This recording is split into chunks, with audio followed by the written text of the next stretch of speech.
Welcome to another edition of Low Blow Shorts. I'm Jer Leggett, and today I want to talk about the Royal Rumble, aka the New Year's countdown, except instead of the ball dropping, you might get Scott Steiner.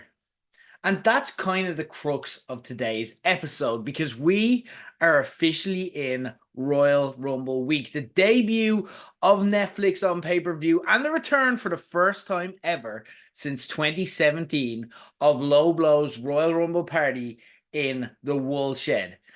If you've never been to a Low Blow's Royal Rumble party, it is, and I'm not trying to be cocky here, but it's the one thing that I have that I can say I feel fully confident that I am the best person on the planet to run, and is without exception the ultimate way to experience the Royal Rumble live if you can't be there in person in Indianapolis. For our return night, we have a whole host of excitement lined up. The party kicks off at 8 p.m., where we have a lot of fun on the card. For the first time ever, we're going to do Royal Rumble Music Bingo. So all ticket holders will be emailed a bingo card ahead of time with wrestlers' names on it that they can then download onto their phone. And as that wrestler's theme song plays in the venue, you mark off the name. The first people to get a full line and the full bingo card will win Woolshed dollars. They can be used for free food and booze. You can also win dollars if you enter our Royal Rumble raffle, which is now already sold out. So again, I'm just teasing you if you haven't entered it. For those who have been able to get tickets, like WWE wrestlers, on the night you come up to me in the DJ box, we'll spin the wheel and you'll be given a random number for either the men's or the women's Royal Rumble match. And if that number wins, you win dollars. So you have your own stake in the matches themselves. Finally, and this hasn't been announced yet, in line with our Squid Games team poster and trailer for the night, we'll have a Kahoot table quiz that's open to everyone there with rounds based on games featured on the Netflix show. If you want to know more, you'll have to be there in Woolshed to find out. Plus, we're also going to have an announcement about our WrestleMania party and a question that's been asked to us all year round we have an answer to. After all of that at 11 p.m., you can settle in with food and booze until late and watch the Royal Rumble live and in full on the big screen in an absolutely incredible atmosphere. Guys, trust me, this is how you want to spend your Rumble. Every indication says that this event is likely to sell out. We have less than 80 tickets remaining, and usually the busiest sales week we get is the week of the show. So it almost definitely is going to sell out. So please, if you haven't already, get the group chat fired up. Book tickets on eventbrite.ie as soon as possible. If you haven't already, you will regret it otherwise when you see the videos and pictures from the night. I'll tell you a story that to me sums up, and it's a strange one, but why Low Blows nights are the best wrestling parties on the planet. Because there's a reason that this is our first Rumble party in Woolshed since 2017. And those who are listening who were there are smiling to themselves thinking, he's not going to tell that story, is he? But yes, I can confirm. For the first time ever, I think, I'm going to tell you the full story about what happened the last time we were there. It's actually 8 years ago, not 7. Mad. Last time we were in Woolshed for the Rumble, it was sold out again, and the place was absolutely hopping. That year, Kurt Angle was the big rumored surprise entrant, so we decided to give out shots of milk to everyone who was in attendance in anticipation of it all. After a really fun undercard that was highlighted by the excellent John Cena versus AJ Styles match, the Rumble itself was the main event. And though it isn't necessarily remembered as such because of the disappointing finish, it was actually a really fun Royal Rumble match. Ty Dillinger, who was super over at the time, entered at number 10, which made us all go insane because 10, 10, 10.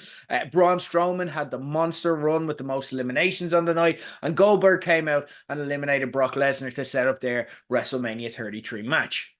As we got down to the business end, it came down to The Undertaker, Chris Jericho, Bray Wyatt, and Randy Orton as we got ready to find out who number 30 would be. Meanwhile, in Woolshed, security had to kick out someone who'd gotten too drunk that night, and in retaliation, that person had called the Gardaí and spun them a total yarn about how some wild illegal rave was happening in the Woolshed. Now, let me sidetrack from this because I do need to jump around to tell this story properly to tell you about an insane licensing law in Ireland. For those of you who don't know, or maybe watching internationally, Ireland, you see, used to be effectively run by the Catholic Church. And as such, there's a bunch of things written into our laws from history that make zero sense. Schools, for example, have a really strong influence from the church for reasons that don't make sense in modern Irish society. So even atheist Irish parents will get their children baptized just to get into better schools. Another insane law is that Ireland's pubs and clubs can stay open late every night of the week, except for some reason, Sundays, because Jesus or Mass or nobody is quite sure about this. And for that reason, it's not really enforced. And you're probably familiar if you're living in Ireland, for example, with venues holding nights where they can and do stay open late for the likes of the Super Bowl, which of course always takes place on a Sunday night. This is allowed to happen because common sense prevails in the difference between the letter of the law and the enforcement of it. Even if Gardaí get reports about late openings, they'll usually be aware of events happening locally, or they'll show up on the night, see that there's no trouble or that it's not causing anyone any problems, and let it happen. And shit, these events that stay open late will probably have a bunch of off-duty Gardaí in attendance, as ours did on that night. In 2017, though, Ireland had introduced a new special armed response unit, primarily in Dublin City, to respond to a spate of gangland killings surrounding a feud where murders have become commonplace and regularly made front page news. Right now, anyone who doesn't know this story is like, I did not expect gangs to get brought. It doesn't get that dark, don't worry, guys. But the armed response unit were introduced. This unit had special powers to be armed where regular Gardaí basically get wooden sticks and mace to deal with violent criminals. They also operated independent of Garda norms of their own jurisdiction.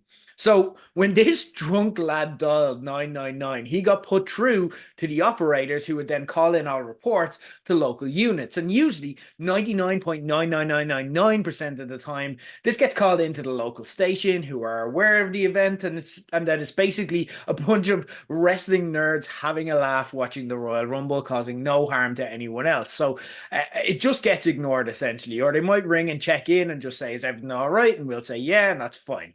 But on this occasion, it just so happened that the unit who were closest and picked it up first were this special armed response unit. And they had no fucking idea what local events were operating in the area and had to take the call as they got it at face value. Let's now go back to Woolshed, where we're lining up for number 30 and the peak of the whole night's events. We're sitting there like 10, 9, 8, when all of a sudden the screen goes blank.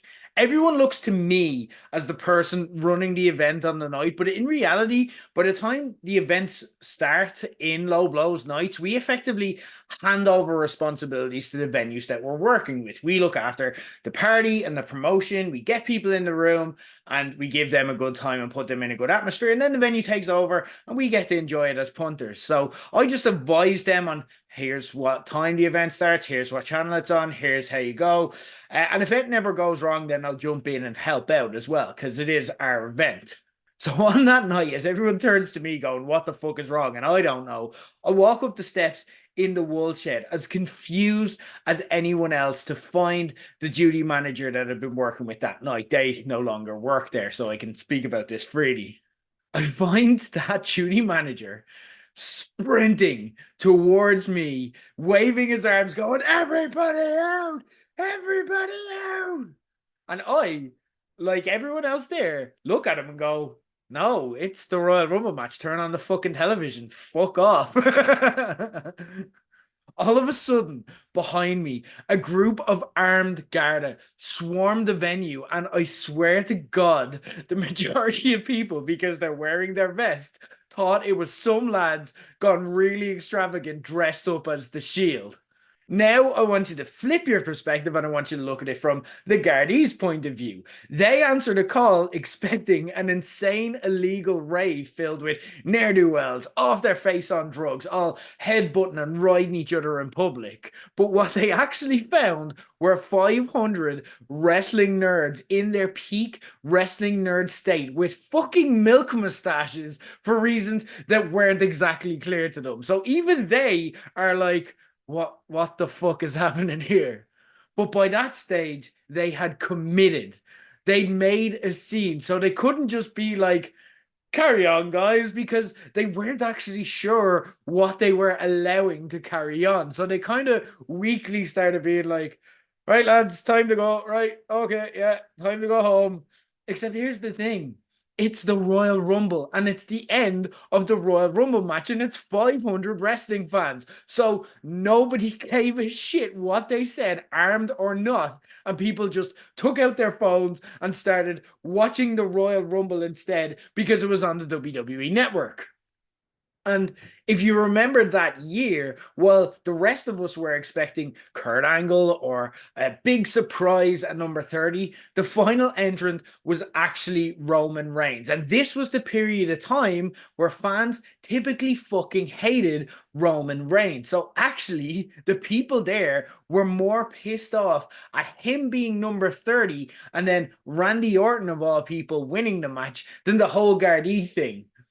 Then the mob of frustrated Roman Reigns hating fans turned their anger to me. Most people immediately saw that the Garda thing was kind of random and funny, but they could not abide by WWE giving Reigns and Orton the spotlight yet again. So I stood there like totally confused as to what was happening, going, I genuinely don't know what happened here. And also I don't know why Roman Reigns was number 30. Sorry, lads. I'm not I can't control all of this. Now, if you weren't at that night, I don't blame you if you're sitting there kind of going, why is he telling this story? That's a fucking disaster. And I get it, but I'll gently push back on you by saying this. Yes, this is a disaster and not what we want to happen, obviously. But realistically, this is a 1 in a million story of like 500 things occurring at the same time that shouldn't have occurred but happened to all occur in that moment. So I know that it will never happen again. First off, now WWE run their big shows on Saturday nights at 11 p.m, so we won't even need to deal with this stupid law for that. And even if we did, that is such a freak occurrence that it is still never happen again. And to prove that point, after that night, Woolshed were understandably nervous about running Sundays again. They had to cancel their Super Bowl night that was on the following week, and I wasn't fully happy myself with how the night was handled in the moment. So we decided to mutually part ways after several happy years of working together before reuniting obviously last year for WrestleMania.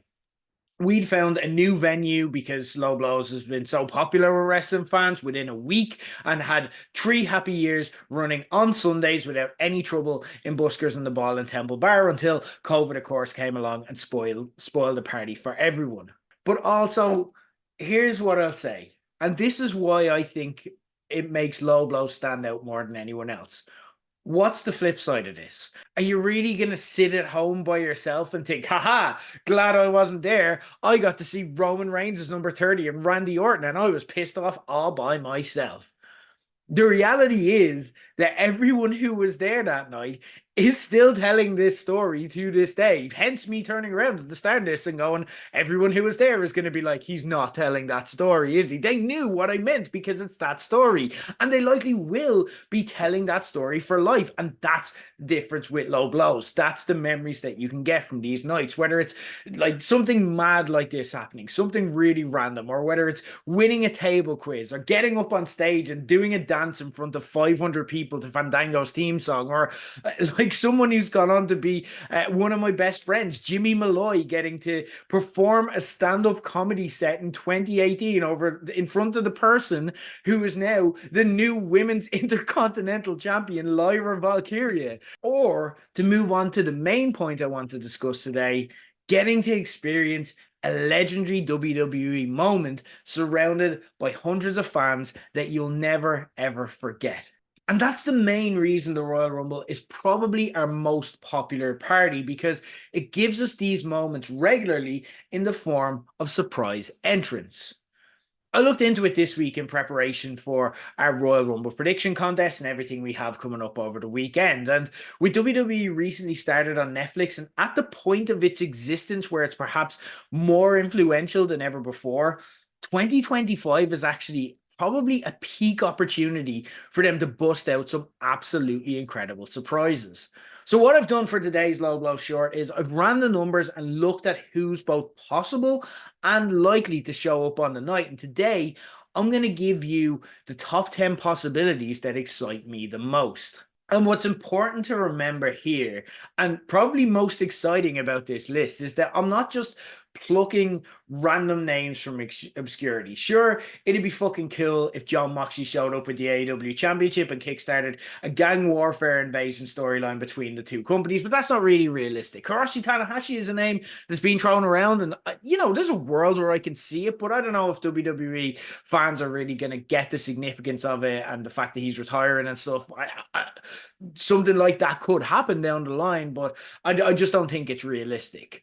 The 10 names I've gone for here are people where, even if it's a little bit of a stretch, it's still perfectly plausible that conversations have happened and the stars have aligned for them to show up on the night. So these are all names that are on the table for Saturday. I don't think we're going to get all 10. That's not what I'm saying. These people are going to show up, and there are arguments against each one individually. But if even 2 or 3 are on the money, we are in for an excellent night. Also, just to add on top of this as well, I've left the likes of Big E, Nikki Bella, or Jordan Grace off this list, as I don't think it'll be much of a surprise, actually, if any of them show up. Nikki was on Raw just a few weeks ago, and it's heavily rumored she'll be there on the night. Big E is actively in a storyline with his former New Day teammates, and Jordan Grace seems to be finishing up with TNA. She was in last year's Rumble and has been on WWE television as recently as November. So these are surprises on top of these names who will be cool to show up on the night. So without further ado, enough preamble from me, let's get to the list.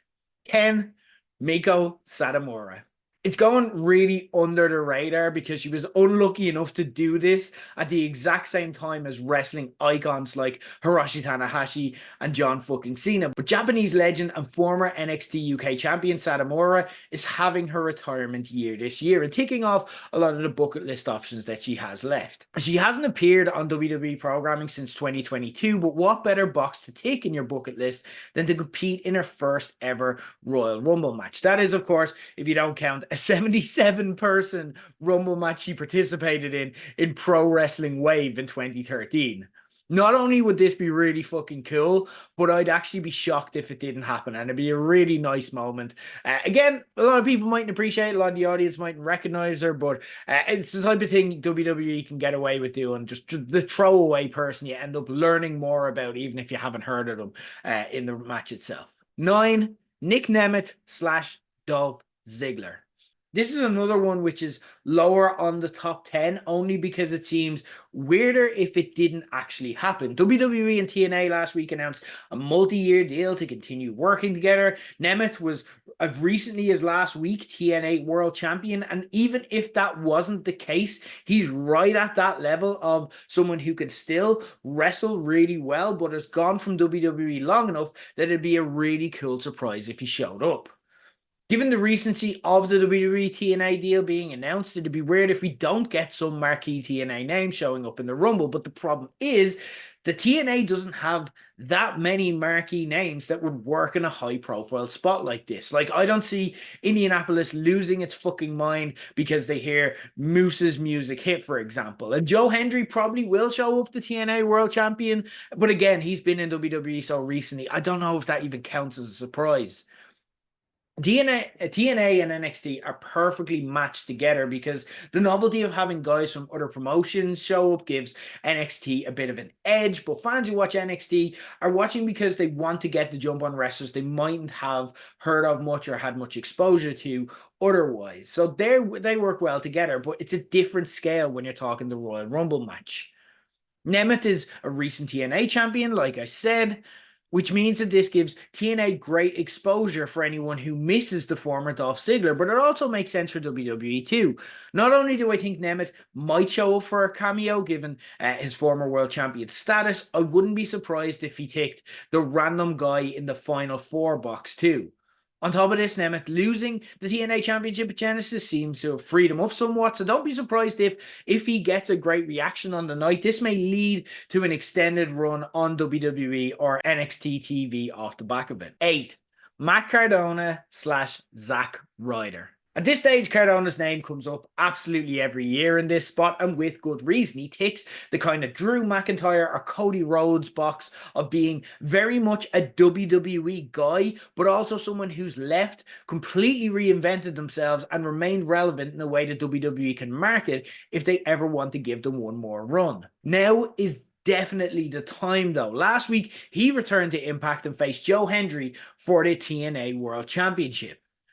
See all of the reasons I listed with Nick Nemeth for why this makes sense, but I have Cardona slightly higher on the list just because there's a whole new edge to his character that would make a WWE comeback so fucking cool, even if it's just for one night. It's almost to the level of Cody Rhodes leaving as Stardust, then coming back as the American Nightmare, whereas Nemeth is pretty much still Dolph Ziggler, so Cardona would be a bit cooler in that sense. The argument against it happening, or maybe pushing it to next year, is that it is so similar to Nemeth that it feels unlikely that they'll do both. And Nemeth's TNA run seems to be kind of coming towards an end, or at least in limbo, while Cardona's comeback has just begun in TNA and it's fresh. So I'd rank Nemeth as slightly more likely this year, but we've actually no idea what the relationships, conversations, or appetites are for the two individually. 7. Ricky Starks. Look, I'm saying that this is a top 10 ranking of the most exciting possible surprises, not the most likely. Starks is currently on the outs with AEW, in the prime of his career at 34 years of age, and is perfectly healthy, but for whatever reason, he's been kept off AEW TV since March of last year. It's gotten to the point that even Starks claims he doesn't have any idea behind the reason and is doing a media tour basically trying to provoke Tony Khan into either bringing him back or just giving him a release. And for what it's worth, if everything we're hearing is the case, then it is fucking cruel of Tony Khan to just let this talented wrestler's career bleed out and his name get forgotten about while he's at his peak earning potential. This isn't WWE giving Drew McIntyre a couple of months off so he doesn't get stale and has a lot of heat then when he comes back. This feels more like Starks has fucked the girl Tony fancied and he's being really spiteful just because he can. It's proper Vince McMahon vibes, to be honest. Starks and WWE also just makes sense. It made sense as soon as we first saw Ricky Starks make his name in the reborn NWA before he signed for AEW. He's got the look, he's got the talent, he's got the charisma, the in-ring ability that meant he could become an absolute superstar there if given the chance.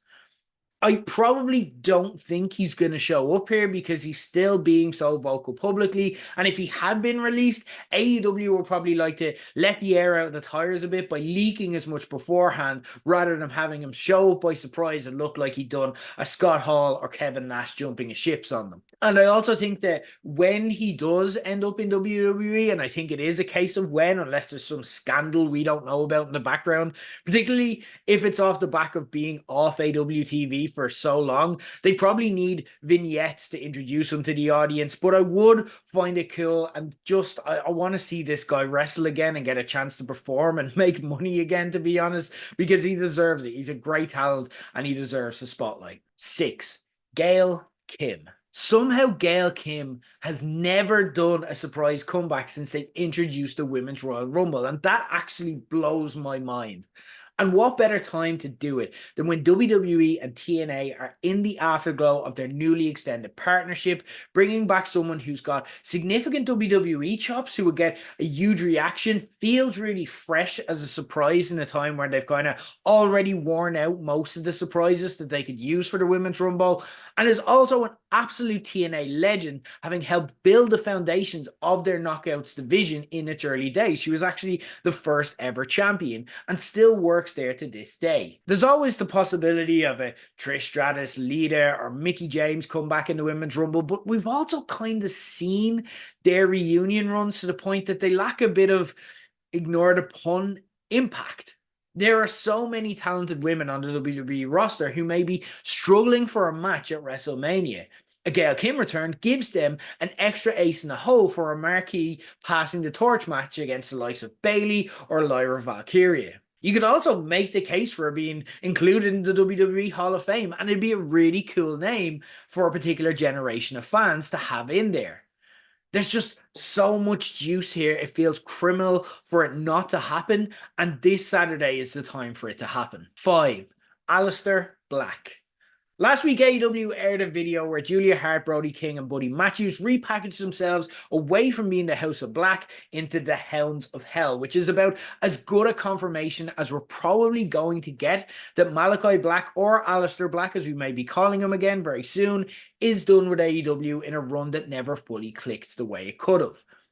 If you, like me, are permanently on high alert for potential Royal Rumble surprises at this time of year, then a former WWE talent who seems to have not filled their full potential, finishing up in their new home in January without much being said by either party, that just ticks all the boxes for a surprise return. Remember too that during his run with WWE, Black was at his most successful when working under Triple H's vision at NXT. Do you remember he had the cool, awesome fucking coffin entrance and his theme music and an Undertaker style aura? Where it kind of fell apart was when he moved up to the main roster, as is the case for so many, and Vince McMahon didn't really know what to do with him and couldn't fit him into the big picture. But now, if you're Black, you're looking at it and going, it's time to go home, lads. This just makes sense. The Netflix deal just makes, do I go to AEW or do I go to WWE? Not even a choice if you believe you can succeed within WWE. And under Triple H in the new era, Aleister Black has every reason to believe he can succeed in a big, big way. This would be another one where I'd be absolutely stunned if it didn't happen. The only way he doesn't appear is if they've just too many surprises lined up and they want his comeback to really stand out and give him the big entrance, or if he's nursing some injuries. But barring any physical setbacks, we'll see Black on WWE again by the post-WrestleMania Raw or SmackDown at the very latest. So why not here? It'd be so fucking cool. 4. Karma/Awesome Kong. I'm going to just go with Awesome Kong, by the way. Karma is mid, guys. But a fun fact about Awesome Kong is that the only Royal Rumble match she's appeared in is the 2012 Men's Rumble match. Like El Kim, she's someone who, it's hard to believe, hasn't got the call yet since the inception of the Women's Rumble. And can't you just see the scene right now? You got a pissed off Nia Jax, fresh off losing her women's title to Tiffany a few weeks ago and then losing to Rhea Ripley at Saturday night's main event and without a clear path to WrestleMania. She comes out like a ton of bricks at like number 8 or something like that. She clears house viciously, eliminating everyone who was in the ring before her and then a couple of others who come out afterwards just to establish her dominance. The commentators are like, who's going to eliminate Nia when she's like this? She's going to run through the entire Royal Rumble. Everyone who comes out is fucked. And then you hear 3, 2, 1, and then a fucking huge cheer as we see Karma or Awesome Kong. Let's go with Awesome Kong. Karma shite, lads. Pop up on the Tron, and the Nia Jax of her generation, except for the fact that she had good matches, emerges to mercifully eject Nia from the match. Another thing that immediately makes this on the table that's going a bit under the radar is that don't forget that Kong has a profile with Netflix already, having appeared in Glow previously. Bring back Glow, by the way. That show fucking ruled. She somehow never won a women's championship during her run in WWE last time, and it is a legend who WWE dropped the ball with. She is essentially the Samoa Joe of women's wrestling, the bigger wrestler who could play the monster if she needed to, but also had really surprising athleticism in her bag when needed to as well. And as we saw with Glow, there's a whole world of untapped charisma right underneath the surface that WWE just never got to exploit. Awesome Kong is someone who never got the credit she deserved at the top level of wrestling. It's a wrong that WWE can immediately begin to correct this Saturday and then follow it up with a Hall of Fame induction this or next year too. 3. Becky Lynch. This only technically counts as a surprise entrant because she's been away and hasn't been announced yet. But yeah, Becky is showing up in the Women's Royal Rumble. It is as good as nailed on. She's one of the bookies' favorites to win it. It's been leaked that she signed a new contract for WWE after taking her break last year, and it was anticipated that she'd return at the Raw Netflix debut, but that obviously got nixed because they've got a perfect spot for her here. So why, if we know for certain that this is going to happen, is it so high on this list? Well, first off, because it's Becky fucking Lynch, and fuck you for even asking that question. But mainly it's because for anyone going to the Royal Rumble Low Blows party, we get to watch it all happen in the fucking woolshed.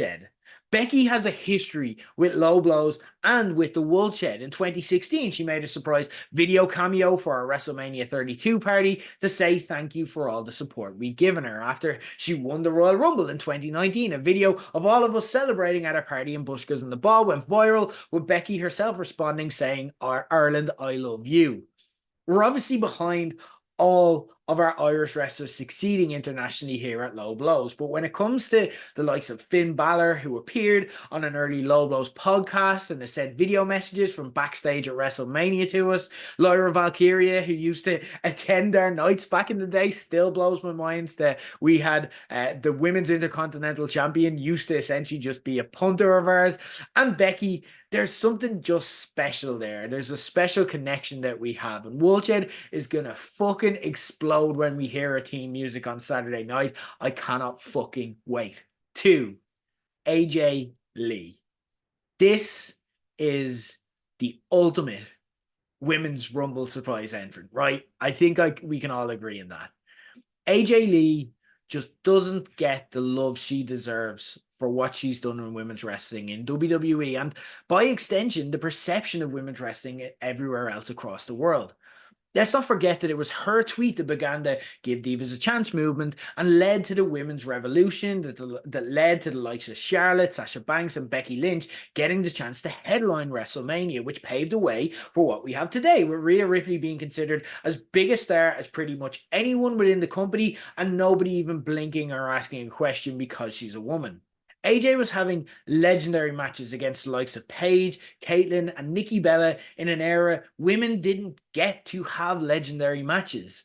But because of the whole awkwardness around the departure of her husband and CM Punk in the years that followed, it became easier to just not talk about AJ. Well, Punk is back, and if that's what she wants, then so should AJ be.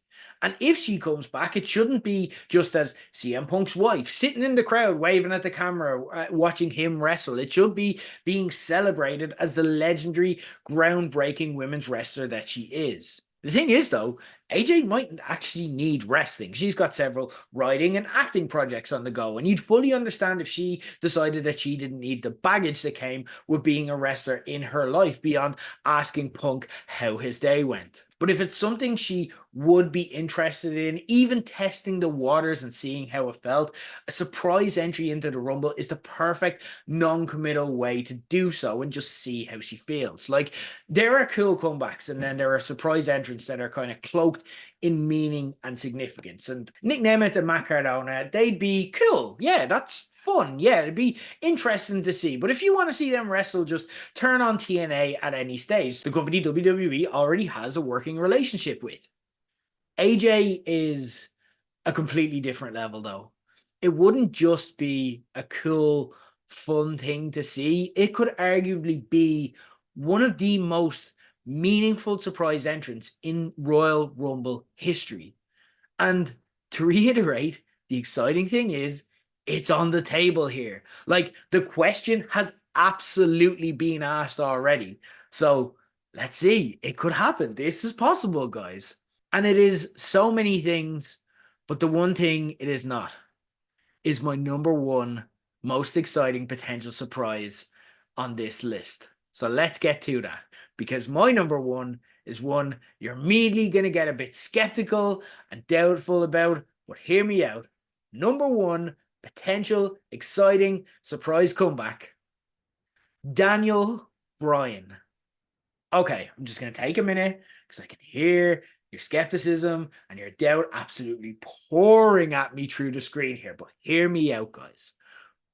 What do we know about Bryan Danielson's current situation? And I'm being very careful with the words that I'm using here. I'm not asking what we've been told or what do we believe. I'm asking what do we know for 100% fact. We've been told he was wrestling without a contract towards the end of his tenure with AEW, and that's almost definitely true because there's no real benefit to anyone to lie there. Why would AEW want it out there that the man they had win the main event of their last Wembley Stadium show and held their world championship was open to the right offer? It creates a bit of tension that any match he has is his retirement for that storyline they were doing, sure, but you don't need to bring his contract status into things, and that wasn't really part of the actual on-screen storyline. It was more just stuff he spoke about in interviews afterwards. We've been told that he needs surgery on his neck and he was wrestling hurt towards the end of his AEW run, and there's a good chance that's true as well. That's a very Bryan Danielson thing to do. There's also a good chance a lot of the detail there was obfuscated and deliberately unclear. Like, we never got an ETA on any kind of recovery time, for example. That gives him the option to just stay gone if it turns out he enjoys retirement, and it gives AEW options if he decides to come back. He can just be a victim of Jon Moxley's monster heel run, and the Death Riders just ended his career, and that's cool bragging rights for them, or he can come back and feud with them in a money feud at any point. We've been told he didn't want to wrestle full-time anymore and had actually wrestled beyond the date that he'd promised his family he'd finished working full-time. And again, there's no real reason to disbelieve that any of that isn't true. Bryan seems like a family man and a man of integrity who, while he loves wrestling, is capable of prioritizing the things that matter and sticking to his word. We do know that Tony Khan would like Danielson to work for AEW for life. He's gone as far as to say that if something were ever to happen to him, he'd hand the keys of the company over to Danielson. We don't really know if Danielson felt the same, though. His response to whenever that was brought up was typically to be flattered and then to say something along the lines of not knowing if he could or would want to do that. We know that Danielson went off to AEW to begin with because it offered him more of the type of wrestling opportunities in terms of style and opponents that he felt he wasn't going to get in WWE at that point of his career. And look, we saw all of that happen. He had a really good run there. So we get back to the core question and we recap. What do we actually know for 100% certain about the Bryan Danielson situation? We know Tony Khan would like him back in AEW, and he doesn't want to wrestle full-time anymore. And that is pretty much it. The rest is just idle speculation. We don't know how healthy he is right now, beyond the fact that he was still healthy enough to be able to wrestle out his remaining schedule before he left AEW. We don't know what the recovery time for the surgery he said he had to undergo was or how it went. We don't know if he particularly wants to come back to AEW to finish the Jon Moxley story. Remember that the way he left there is incredibly similar to how he left WWE after a really convincing defeat to Roman Reigns. We don't know if he even wants one more run in WWE or a potential Hall of Fame induction. We've no idea if he even has a Netflix account, much less would be interested in appearing on the streamer, or whether he's wanted one more match with John Cena before he retires. We don't know any of that. We basically have no idea about Bryan Danielson right now. And when that happens so close to the Rumble, because you gotta believe that everyone in his orbit that would have Bryan Danielson as a contact is tapping him up and asking the question. And if they're not getting any answers, my spidey senses begin to tingle a little bit. If I was to bet significant money on whether or not he shows up Saturday, I'd lean towards no on balance, just because it's such a huge move that it seems like something that we cooked up as a possibility only to end up letting ourselves down. But only just. Guys, this is in play. WWE would want this to happen and would definitely have asked the question. Nikki Bella is likely showing up on Sunday. Who knows? Brie might also show up in the Women's Royal Rumble, or at least might be in attendance there to support her sister. And if Danielson does show up by surprise when people are expecting him back in AEW, wouldn't that be the biggest surprise jumping of a talent between promotions since the Monday Night Wars? But here's the thing. Like I said, not all of these things need to actually happen for this Saturday to be unreal. we'll almost definitely get 2 or 3 from the list. And for me, any of these top 10 being there makes this a Rumble to remember. So give yourself a Rumble to remember. As I record this, we're down to, like I said earlier, less than 80 tickets remaining for Woolshed on Saturday. Table reservations are sold out, but we've loads of seating for general admission, which are still on sale at eventbrite.ie. Party starts at 8 p.m. with the Rumble itself kicking off at 11 p.m. It's been 7 years since we got to do this in Woolshed, lads. I cannot fucking wait. I hope to see you there. But if not, we'll be back later this week to discuss January at the movies on the Page 180 feed. But until then, or until Saturday, where I'll see you for the Rumble, that's the bottom line, because Low Blow said so.